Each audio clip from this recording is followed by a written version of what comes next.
आप देख रहे हैं पब्लिक समाचार, पब्लिक के हक में। और स्टेज पर बैठे हुए महल्ले के और शहर के सरकर्दा अफराद नूरुल साबरी साहब और उनके साथ दिगर तंजीम के जिम्मेदारान और मेरे सामने हजारों का मजमा इस बात की गवाही दे रहा है कि ये शहर तब्दीली चाहता है।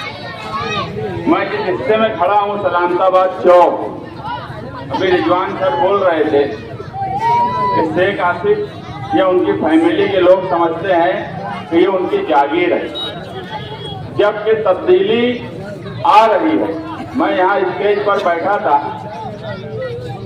तो मुसलसल एक बात बोली गई कि यहाँ पर शेख आसिफ के नशेड़ी वर्कर, कुछ नशेड़ी वर्कर जो मुसलसल माइक बंद कर दे रहे हैं, लाइट बंद कर दे रहे हैं, उनको डर किस बात का है?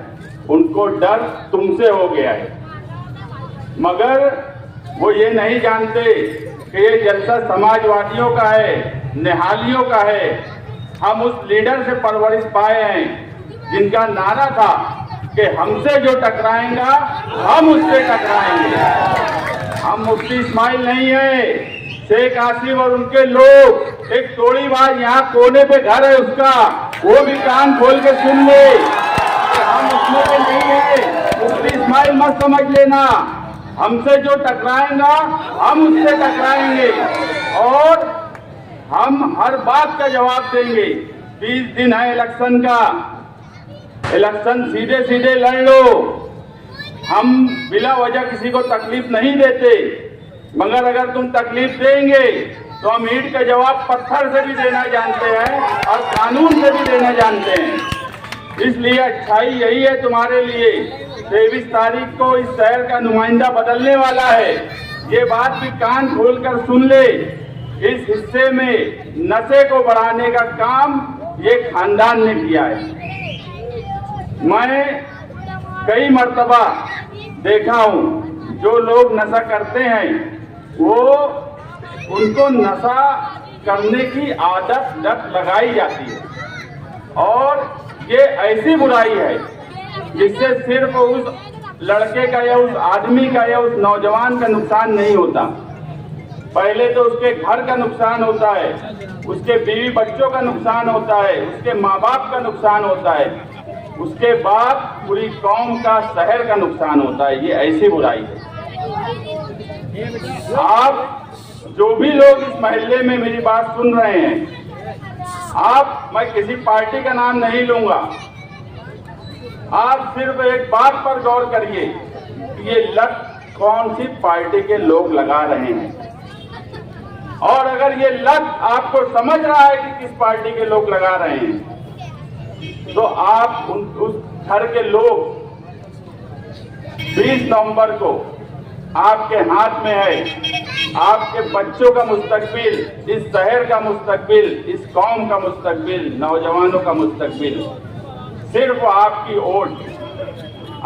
वोट साइकिल निशान पर इतनी भरपूर दो कि शेख आसिफ और उनके जो घर के लोग जो नशे की आदत लोगों को लगाते हैं वो घर बैठ जाएं। आप इतनी भरपूर साइकिल निशान पर वोट लगाइए, यही उसका इलाज है। हम जब हमारी गारंटी लोगों के सामने देंगे तो हम इस बात का ख्याल रखेंगे कि इस बुराई को किस तरह खत्म किया जाए। हम सिर्फ बोलेंगे नहीं, हम अमली तौर पर उस पर काम कर रहे हैं। हमने कोई टीम लगाई है जो रिसर्च कर रही है कि किस तरीके से हम उस बात को लोगों के सामने पेश करें और उसका हल क्या हो। इस आदत को इस शहर से किस तरह से खत्म किया जाए। सिर्फ वो अपनी जीत के लिए, सिर्फ अपने खुद का सोचने के लिए पूरी कौम को, नौजवानों को एक गलत राह पर लेकर जाना ये मुनासिब बात नहीं है। इलेक्शन आता रहेगा, इलेक्शन होता रहेगा, इलेक्शन में हार जीत भी होती रहेगी, मगर ये शहर रहना चाहिए, ये कौम रहना चाहिए, इनका मुस्तकबिल रहना चाहिए। यही इस शहर के लिए है। जो शहर मस्जिदों मीनारों के नाम से पहचाना जाता था, आज उस शहर के बारे में बोला जाता है कि ये ड्रग्स का हब बनता जा रहा है। मतलब यहाँ ड्रग्स यहाँ से सप्लाई होने लगी है। क्यों 25 सालों में ये हुआ?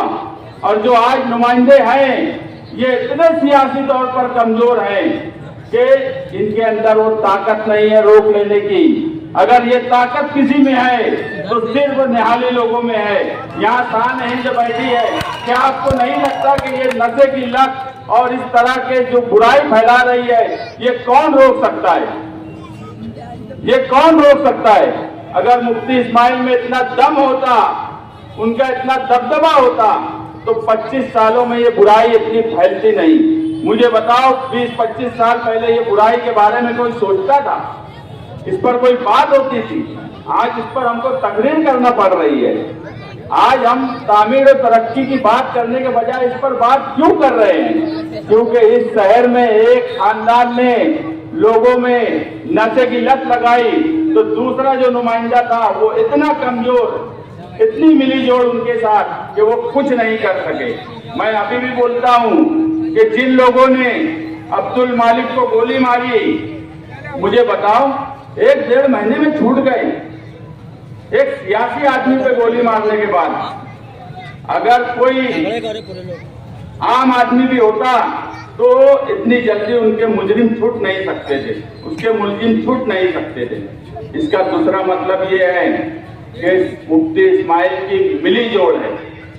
उन्होंने चाहा ही नहीं कि उनको सजा हो, वो जेल में रहे, उन्होंने चाहा ही नहीं।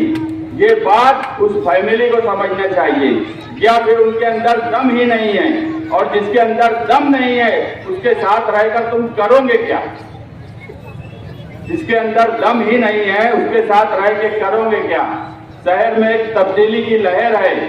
शहर हर हिस्से में मैं 20 साल से इलेक्शन लड़ रहा हूँ, जमीन पर इलेक्शन लड़ रहा हूँ। जो बदलाव मुझे पूरे शहर में इस मर्तबा देखने को मिल रहा है मैंने 2004 में नहीं देखा, मैंने 2009 में नहीं देखा, मैंने 2014 में नहीं देखा। अगर मैं सलामताबाद चौक में हूँ और ये हजारों का मजमा है तो ये तब्दीली की अलामत है। लोग बेजार हो गए हैं इन मिली जोड़ से, इस 25 साल की बुराई से। शहर तामीर और तरक्की के नाम पर तरस रहा है। आप देखेंगे कि मालेगांव आउटर मुसलसल तरक्की की तरफ चला गया, और मालेगांव का सेंट्रल जिस हिस्से में मैं खड़ा हूँ ये हिस्सा आप देख लो, यहाँ पर आने के लिए कितनी तकलीफ होती है। एक रोड सही से नहीं बन पाई। आज भी हम रोड और गटर की बात करते हैं स्टेज से। ये मुझे मुनासिब ही नहीं लगता कि असेंबली का इलेक्शन लड़ रहे हो और हम स्टेज से रोड की बात करें, मगर मजबूरी ये है कि हमें चलने के लिए रोड नहीं है। जबकि बात 25 साल के बाद ये होना चाहिए थी कि यहाँ पर एजुकेशन के लिए कोई बड़ा कैंपस क्यों नहीं बना। यहाँ बात ये होना चाहिए थी कि हेल्थ के लिए कोई बड़ा हॉस्पिटल क्यों नहीं बना। यहाँ बात ये होना चाहिए थी कि रोजगार के लिए कोई नई चीज क्यों नहीं यहाँ पे लाई गई। ये सब बात इलेक्शन के, असेंबली इलेक्शन के स्टेज से, कैंपेनिंग से होना चाहिए। मगर मजबूरी ये है कि इन लोगों ने 25 साल में हमें बुनियादी सहूलत से ही महरूम रखा, बुनियादी सहूलत ही नहीं दी। तो आज एक आम आदमी, अगर मैं कहीं जाता हूँ कहीं पर, तो लोग बोलते हैं कि यार हमारे घर के पास की रोड बना दो, हमारे घर के पास की गटर बना दो। पानी नहीं सही से आता, पानी गंदा आता है, पानी 2 दिन नहीं आता, पानी का सिस्टम सही नहीं है, 4-4 दिन नहीं आता। ये असेंबली के टॉपिक नहीं है, मगर मजबूरी है लोगों की भी कि उनको बुनियादी सहूलत से जानबूझ के महरूम रखा गया। अगर वो उनको बुनियादी सहूलत दे दी जाती, अगर आप मानो कि आपके शहर में सारी रोड पुख्ता और अच्छी हो जाती, आपके पानी की सप्लाई बराबर हो जाती, आपका ड्रेनेज सिस्टम बराबर हो जाता गटर का, तो आज आप बात किस पर करते? आप बोलते ना कि यार हमको हॉस्पिटल अच्छा चाहिए, हमको एजुकेशन अच्छा चाहिए, हमको रोजगार चाहिए, हमको दिगर सहूलत चाहिए, हमको सुशोभीकरण जो उस हिस्से में हो रहा है वैसा सुशोभीकरण चाहिए। मगर आप इसलिए, इसमें आपकी गलती नहीं है, आप इसलिए ये बात नहीं कर पा रहे हैं कि आपके पास वो सहूलत दी ही नहीं गई। आप एक बार सोचिए तो सही, आपको 25 साल के बाद कहां लाकर खड़ा कर दिया गया।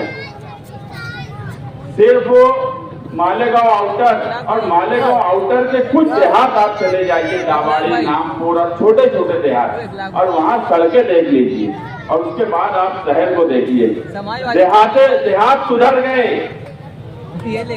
मगर हमारा शहर सुधरना तो छोड़ो, और खराब से खराब तर होता चला जा रहा है।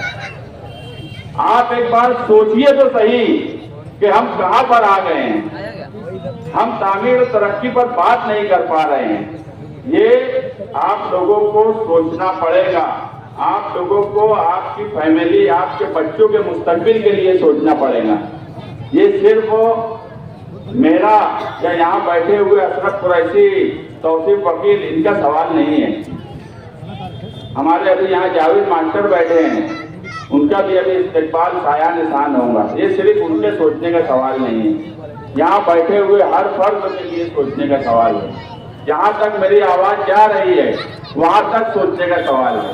मुझे ये भी पता है कि दूर के हिस्से में माइक के वायर निकाल दिए गए हैं, ये हमारी आवाज दबाना चाहते हैं, मगर मुझे यकीन है कि यहाँ से उठने के बाद यहाँ पर बैठा हुआ हर शख्स हमारी आवाज होगा। अगर ये माइक के कुछ वायर निकाल देंगे तो ये ना समझे कि हम वहां तक हमारी आवाज नहीं पहुंच पाएंगे। जहां तक भी हमारी आवाज पहुंच रही है, मेरी माए बहनें घरों में बैठी हैं, वो सोचे कि उनके घर का मुस्तकबिल क्या होगा, उनके बच्चों का मुस्तकबिल क्या होगा।